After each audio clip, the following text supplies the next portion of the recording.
নমস্কার ভাই এবং আপুরা, আপনারা সবাই কেমন আছেন? আশা করছি অনেক অনেক অনেক ভালো আছেন। তো আজকে ভিডিও শুরু করার আগে আপনাদের জন্য একটা মেসেজ আছে। মেসেজটা হচ্ছে যে আমি কিন্তু আমার ইউটিউব চ্যানেলের নামটা চেঞ্জ করেছি। আগে ছিল হচ্ছে প্রান্ত কেমিস্ট্রি কেয়ার, এখন দিয়েছি উৎসব কেমিস্ট্রি কেয়ার। এর কারণটা হচ্ছে প্রান্ত হচ্ছে আমার নিকনেম আর উৎসবটা হচ্ছে আমার সার্টিফিকেট নেম। তো এই কারণটা। তো আজকে আমরা মৌলের ল্যাটিন নাম সম্পর্কে জানবো। তো এই জিনিসটা জানার আগে আমরা একটা জিনিস দেখবো বা জিনিস শিখবো। সেটা হচ্ছে আমরা কিন্তু সবাই জানি যে একটা মৌলের প্রতীক কেমনে লেখা হয়। ভাই মৌলের প্রতীক লেখা হয় মৌলের ইংলিশ নামের ফার্স্ট একটা অথবা ২ টা লেটার নিয়ে। যদি ২ টা লেটার নিয়ে লিখতে হয় তাহলে ফার্স্ট লেটারটি অবশ্যই হবে হচ্ছে ক্যাপিটাল লেটার এবং সেকেন্ড লেটারটি হবে হচ্ছে স্মল লেটার। যেমন হাইড্রোজেন মৌলের প্রতীক কেমনে লেখা হয়? হাইড্রোজেনের ইংলিশ নাম কি? হাইড্রোজেন। প্রতীক লেখা হয় হচ্ছে এইচ দ্বারা। অক্সিজেন অক্সিজেনের ইংলিশ নাম কি? OXYGEN লেখা হয় হচ্ছে আমাদের ও দ্বারা।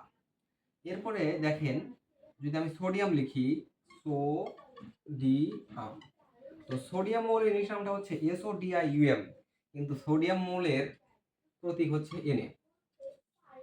বিষয়টা কেমন হয়ে গেল না? তো ফার্স্ট দুটো লেটার যদি হয় SO হওয়ার কথা, কেন Na হলো প্রতীক? তো এই জিনিসটা জানার জন্য আমাদের মৌলের ল্যাটিন নাম পড়তে হবে। তো চলেন মৌলের ল্যাটিন নামগুলো পড়ে আসি। মৌলের ল্যাটিন নাম: সোডিয়াম, নেট্রিয়াম, নেট্রিয়াম এই জন্যই Na। কপার, কিউপ্রাম, Cu প্রতীক Cu। পটাশিয়াম, ক্যালিয়াম প্রতীক K। সিলভার, আর্জেন্টাম প্রতীক হচ্ছে Ag। টিন, স্ট্যানাম প্রতীক হচ্ছে Sn। Antimony, stibium Sb। Gold, aurum Au। Lead, plumbum Pb। Tungsten, wolfram W প্রতীক। আয়রন, ফেরাম Ap প্রতীক।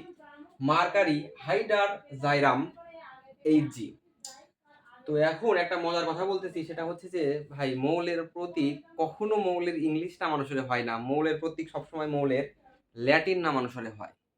এখন আপনাদের মনে প্রশ্ন আসতে পারে, ভাইয়া এই কয়েকটা যে আপনি দেখাইলেন 11টা মৌল ব্যতীত বাদ বাকি যে মৌলগুলো আছে 107টা, এই 107টা মৌলের তো মৌলের প্রতীক ইংলিশ নাম অনুসারে হয়, তাহলে কেমনে? আমি আপনাকে দেখাচ্ছি ভাই, একটু ওয়েট করেন, আমি এটা মুছে দিচ্ছি। হাইড্রোজেন মৌলটির ইংলিশ নাম হচ্ছে হাইড্রোজেন, আর হাইড্রোজেন মৌলের ল্যাটিন নাম হচ্ছে হাইড্রোজেনিয়াম। হাইড্রোজেনিয়াম। তারপরে ধরেন যে অক্সিজেন, অক্সিজেন হচ্ছে ল্যাটিন নাম হচ্ছে অক্সিজেনিয়াম। অক্সিজেনিয়াম। তো কথা হচ্ছে যে আমরা যে 11টা মৌল দেখালাম, তাদের ল্যাটিন নাম আমি দেখালাম একটু আগে। এইটা বাদ দিয়ে যে 107টা মৌল আছে, এই প্রত্যেকটা মৌলেরই ল্যাটিন নাম হচ্ছে হয় নিয়াম থাকবে, নয় আম থাকবে। তো এই জন্য কিন্তু মৌলের প্রতীকটা সবসময় মৌলের ল্যাটিন নাম অনুসারে হয়। এখন কথা হচ্ছে যে ভাই শুধুমাত্র আমি যে 11টা মৌল দেখালাম যে ল্যাটিন নামগুলা, শুধুমাত্র ওইগুলোই মুখস্থ করবেন, আর বাদ বাকিগুলো মুখস্থ করতে হবে না। কারণ ওই 11টা মৌল একটু ব্যতিক্রম, তাই এগুলো মুখস্থ করতে হবে। এখন আপনাদের মনে একটা প্রশ্ন আসতে পারে যে বিজ্ঞানীরা কেন ল্যাটিন নাম ব্যবহার করে? ল্যাটিন নামটা হচ্ছে ভাই একটা মৌলকে প্রকাশ করার জন্য সবচেয়ে সংক্ষিপ্ত রূপ। এই জন্যই বিজ্ঞানীরা কিন্তু ল্যাটিন নাম আবিষ্কার করেন এবং মৌলকে আইডেন্টিফাই করার জন্য ল্যাটিন নামটাই ব্যবহার করেন।